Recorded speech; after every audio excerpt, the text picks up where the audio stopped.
सुबह को देखोगे कि एक आदमी मोमिन होगा, उठेगा, वुजू बनाएगा, फजर की नमाज पढ़ने जाएगा, फजर की नमाज के बाद कुरान की तिलावत करेगा। युस्बिहुर रजुलु मुमिनन, तुम देखोगे कि एक आदमी सुबह ईमान की हालत में करेगा। ईमानदारी के साथ बताइएगा ये जमाना है कि नहीं। आदमी सुबह सवेरे हालत ईमान में उठेगा, सुबह फजर में वुजू बनाएगा, नमाज पढ़ेगा, कुरान की तिलावत करेगा। युमसी काफिरन, लेकिन सूरज डूबने से पहले पहले, शाम होने से पहले पहले वो काफिर हो जाएगा। वयुमसी मुमिनन युस्बिहु काफिरन, शाम को मगरिब की नमाज पढ़ेगा, कुरान पढ़ेगा, ईशा की नमाज पढ़ेगा, ईमान की हालत में रात गुजारेगा, पूरी पूरी रात ईमान की हालत में गुजारेगा, दुआ पढ़ के सोएगा, लेकिन सुबह उठेगा तो वो काफिर होगा। क्यों? यबीउ दीनहु बिइरज़िम मिनद दुनिया, वो दुनिया के चंद सिक्के हासिल करने के लिए, दुनिया के चंद रुपयों के लिए, दुनिया के चंद टुकड़ों के लिए अपने दीन को बेच देगा।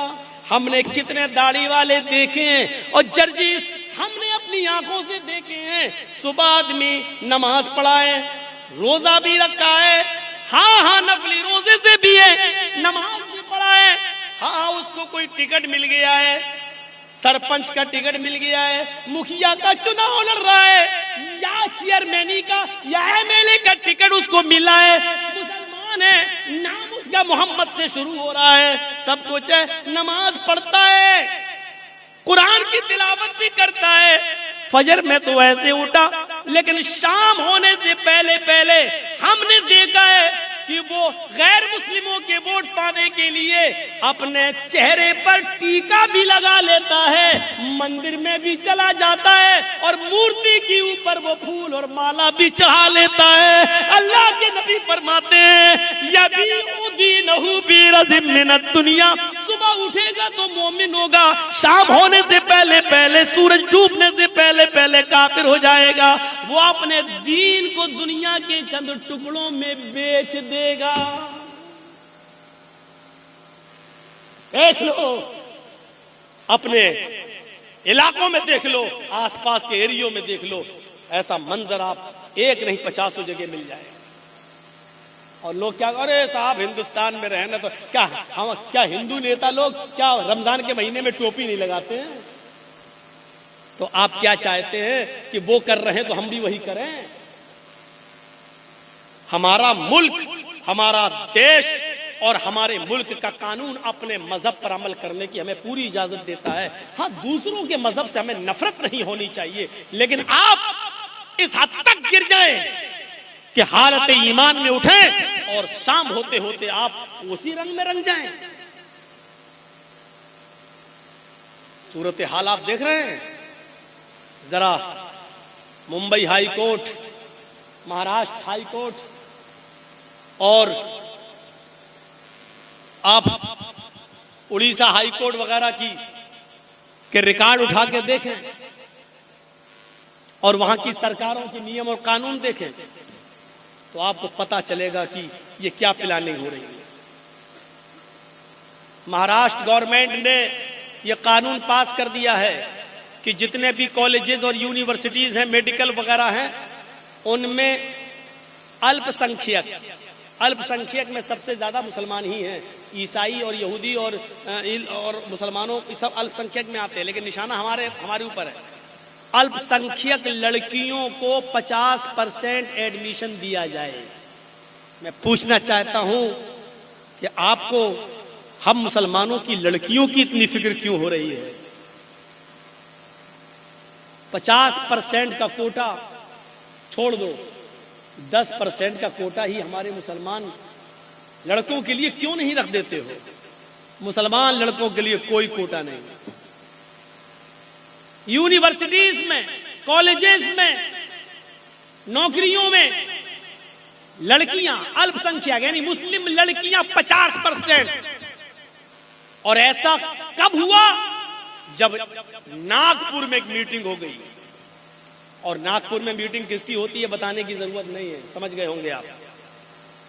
जब मीटिंग हो गई और उस मीटिंग में यह तय कर दिया गया कि अब मुसलमान लड़कियों को स्कूलों में ज्यादा से ज्यादा एडमिट करो और गैर मुस्लिम लड़कों को ज्यादा से ज्यादा छूट दे दो, और वो लड़के इन लड़कियों के साथ दोस्ती करें और दोस्ती प्यार और मोहब्बत में बदल जाए, और प्यार और मोहब्बत में बदलने के बाद ये दोनों लड़का लड़की कोर्ट मैरिज करें और 2 बच्चे 3 बच्चे पैदा करने के बाद इन लड़कियों को छोड़ दिया जाए आवारा, और लड़के जो पैदा हो बच्चे उनको अपने पास रख लिया जाए, और लड़कियों को जो आई हैं उनको धक्के देके भगा दिया जाए। ये प्लानिंग जब हो चुकी उसके बाद यूनिवर्सिटी में 50% कोटा दे दिया जा रहा है। और कुछ ना आकिबत अंदेश आज भी महाराष्ट्र की सरजमीन पर जो मुस्लिम नेता लोग हैं, मुस्लिम लीडर, गवर्नमेंट बहुत अच्छा काम कर रही है हमारी लड़कियों के लिए। ये उन्हीं के दलाल होते हैं। आपने लड़कों के लिए कोशिश क्यों नहीं की? फरवरी 2006 में आपकी इस बस्ती में एक प्रोग्राम हुआ था जिसमें हमारी शिरकत हुई थी। 2006 के बाद आज 2021 तकरीबन 15 साल के बाद इस इलाके में दोबारा बहैसियत मुकर्रिर, बहैसियत खतीब आने का ये मौका मिल रहा है। इन 15 सालों में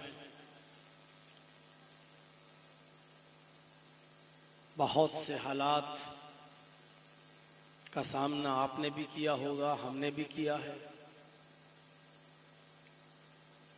बहुत से लोग जो पहले थे वो शायद अब इन 15 सालों में वो इस जलसे में नहीं होंगे। बहुत से ऐसे भी होंगे जिन्होंने 15 साल पहले भी शिरकत की होगी और आज भी वो कर रहे हैं।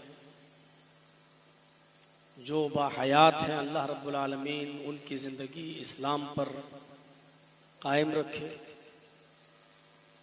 और जब तक हमारी ज़िंदगी रहे और जब हमारा ख़ात्मा हो तो ईमान पर हमारा ख़ात्मा फरमाए।